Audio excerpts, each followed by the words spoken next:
Bismillahirrahmanirrahim. Assalamualaikum warahmatullahi wabarakatuh. Alhamdulillahirabbil alamin. Assalatu wassalamu ala asrafil anbiya'i wal mursalin wa ala alihi washabihi ajmain. Anak-anakku sekalian, saya sangat berbahagia karena pada pagi hari ini kita dapat bertemu kembali dalam pembelajaran ilmu kalam dengan tema pelajaran dosa besar dalam perspektif aliran kalam. Anak-anakku sekalian, tetaplah bersemangat, tetaplah berdoa kepada Allah agar kita semua dijauhkan dari bahaya, agar kita semua dijauhkan dari penyakit yang sampai akhir ini masih melanda negeri kita Indonesia, yaitu dari virus corona. Namun demikian anak-anakku sekalian, kita harus terus optimis, kita harus tetap belajar, dan kita juga harus tetap menjaga kesehatan. Baiklah, pada kesempatan hari ini kita akan membahas tentang pelaku dosa besar dalam perspektif ilmu kalam. Adapun kompetensi dasar yang ingin dicapai dalam pembelajaran kita hari ini yaitu yang pertama, siswa harus pandai. Siswa harus dapat mengevaluasi perbandingan dalil dan pendapat aliran ilmu kalam tentang dosa besar terhadap eksistensi keimanan. Yang kedua, siswa harus dapat mengkomunikasikan hasil analisis perbandingan, dalil, dan pendapat aliran ilmu kalam tentang dosa besar terhadap eksistensi keimanan. Ada beberapa aliran yang berpendapat tentang pelaku dosa besar. Yang pertama, aliran Khawarij. Tentu kita masih ingat, aliran Khawarij adalah pengikut Ali bin Abi Thalib yang keluar barisan karena menolak keputusan Ali yang menerima tahkim atau arbitrase. Tentunya anak-anakku sekalian masih ingat tentang bagaimana proses terjadinya tahkim sehingga kemudian akhirnya Ali bin Abi Thalib harus menerima keputusan itu dan kemudian konsekuensinya muncul aliran Khawarij. Mereka tidak terima dengan apa yang Ali lakukan dan akhirnya mereka keluar dari barisan Ali. Nah, karena keluar itulah kemudian disebut dengan Khawarij.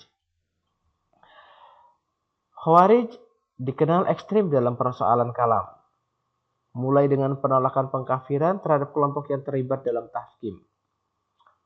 Khawarij berpendapat bahwa semua yang menerima peristiwa tahkim telah melakukan dosa besar dan memandang telah keluar dari Islam, serta dinyatakan kafir.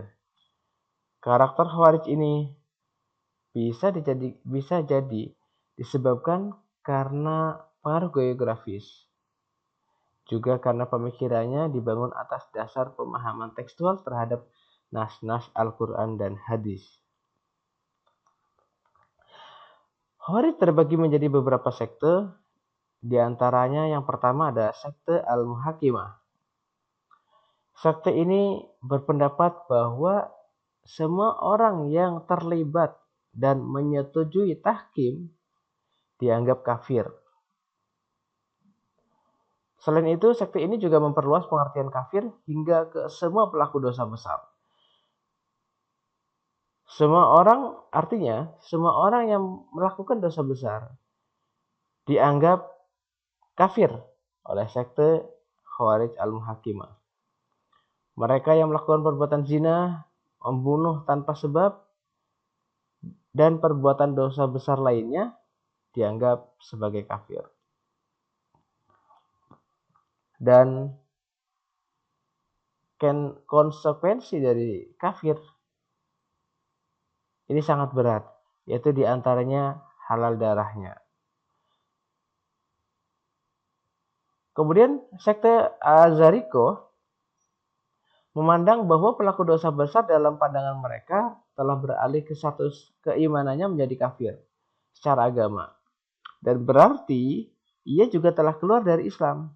Mereka akan kekal di dalam neraka bersama orang-orang kafir lainnya. Sekte Khawarij lainnya yaitu sekte Najdah Sekte ini menganggap kafir seseorang yang melakukan dosa kecil secara berkesinambungan. Artinya, ketika ada orang yang melakukan dosa kecil dan itu dilakukan secara terus-menerus, maka itu dihukumi sama halnya dengan pelaku dosa besar. Mereka berpendapat jika orang-orang yang tergabung dalam sekte Najdah ini melakukan dosa besar, mereka akan tetap mendapatkan siksa dalam neraka, namun pada akhirnya bisa masuk surga. Sedangkan sekte Sufriyah membagi pelaku dosa besar ke dalam dua macam. Yang pertama, pelaku dosa besar yang terdapat sanksi di dunia, seperti membunuh, berzina, dan lain-lain, tidak dipandang sebagai kafir. Yang kedua, pelaku dosa besar yang tidak ada sanksinya di dunia, seperti meninggalkan sholat dan puasa, zakat, maka itu dipandang sebagai kafir. Artinya, sekte ini memisahkan antara pelaku dosa besar yang memang itu mendapat sanksi di akhirat dan dengan pelaku dosa besar yang mendapat langsung sanksi di dunia. Ya, ada negara-negara tertentu yang memang menerapkan hukuman yang sesuai dengan syariat terhadap pelaku dosa besar, seperti ada yang kemudian merajam pada pelaku zina, ada yang kemudian memotong tangan pada pelaku pencuri. Nah, pada pelaku dosa besar yang seperti ini, jika ia telah mendapatkan sanksi di dunia, mereka tidak memandangnya sebagai kafir. Demikian pandangan sekte Sufiyah. Maka kemudian secara umum dapat kita simpulkan bahwa aliran Khawarij menganggap kafir kepada semua pelaku dosa besar dan mereka akan mendapat siksa di neraka. Akan tetapi, setiap sekte Khawarij ini memiliki pendapat yang berbeda tentang status pelaku dosa besar. Subsekte Khawarij yang ekstrim menggunakan istilah lebih dari kafir, yaitu musyrik. Mereka memandang musyrik orang yang di luar golongannya. Subsekte Najdah tidak jauh berbeda dengan Azariko. Mereka menganggap musyrik kepada siapapun yang terus-menerus mengerjakan dosa kecil. Adapun dengan dosa besar, apabila tidak dilakukan secara terus-menerus, maka pelakunya tidak dipandang sebagai musyrik, akan tetapi ia hanya kafir saja.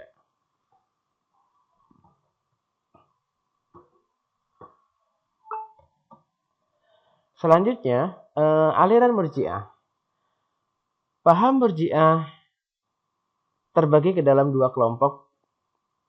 Yang pertama ada aliran Murji'ah mengemukakan pendapatnya terkait pelaku dosa besar.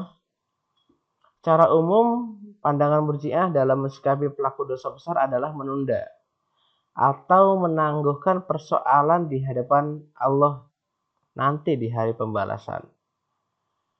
Paham Murji'ah tidak menghukumi pelaku dosa besar sesuai dengan pandangan mereka.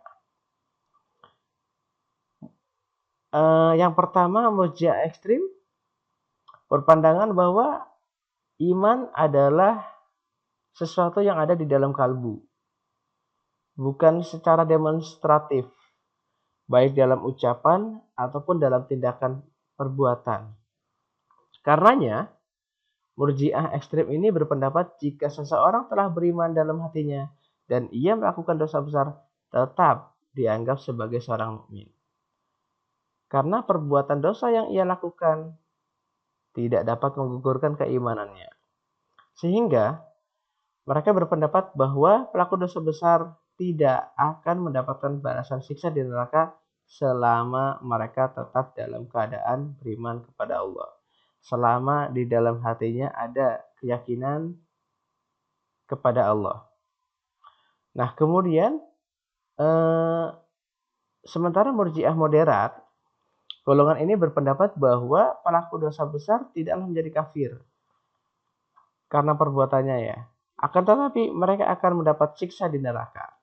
Berbeda sedikit dengan pendapat sebelumnya yang mengatakan bahwa mereka tidak akan dapat siksa, sementara golongan murji'ah moderat menyatakan bahwa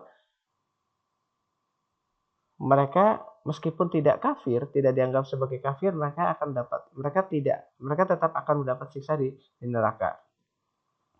Meskipun disiksa di neraka, mereka tidak kekal di dalamnya, karena lama atau tidaknya seseorang di dalam neraka itu tergantung ukuran dosa yang telah ia lakukan.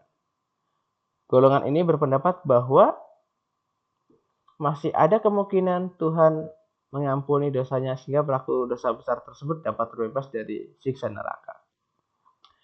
Kemudian aliran Mu'tazilah kita kenal bahwa aliran ini itu sangat mengidolakan atau sangat mendewakan rasionalitas ya. Mu'tazilah tidak menentukan status manusia berbuat dosa besar sebagai kafir ataupun mukmin. Mereka berpendapat bahwa pelaku dosa besar itu berada di tengah-tengah antara mukmin dan kafir, atau yang biasa kita kenal dengan al-manzilah bainal manzilatain. Ya, jadi mereka berada di tengah-tengah antara dua tempat, antara mukmin dan kafir, antara surga dan neraka. Nah, status ini lebih dikenal dengan kata fasik ya. Jadi apabila seorang pelaku dosa besar meninggal dan belum sempat melakukan taubat, menurut Mu'tazilah mereka akan mendapat siksa dan dimasukkan ke dalam neraka selama-lamanya. Namun, siksa yang mereka terima itu lebih ringan daripada orang kafir sesungguhnya. Kemudian berikutnya ada aliran Asy'ariyah. Asy'ariyah berpendapat bahwa pelaku dosa besar tidaklah kafir. Mereka tetap dianggap sebagai orang yang beriman dengan keimanan yang mereka miliki.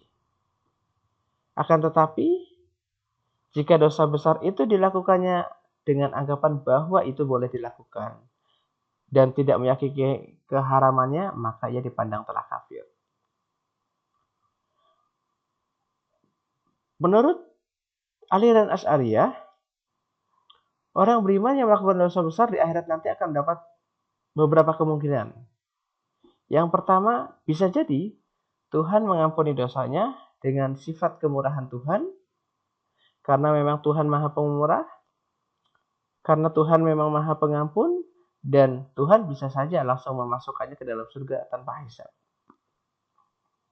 Yang kedua, bisa jadi dia mendapat syafaat dari Nabi Muhammad, yakni mendapat pertolongan Nabi Muhammad, karena bisa jadi ketika di dunianya ia pernah bersolawat, sehingga dia dibebaskan Tuhan dari segala siksaan dan dimasukkan ke dalam surga.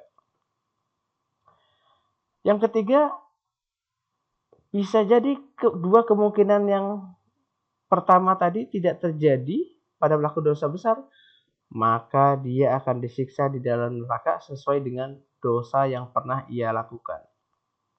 Dan kemudian ia akan dibebaskan dari siksaan setelah dosa-dosanya habis dihisab dan kemudian dimasukkan ke dalam surga dan kekal di dalamnya. Karena bisa jadi ketika dunia ia adalah orang yang beriman. Selanjutnya ada aliran Maturidiyah.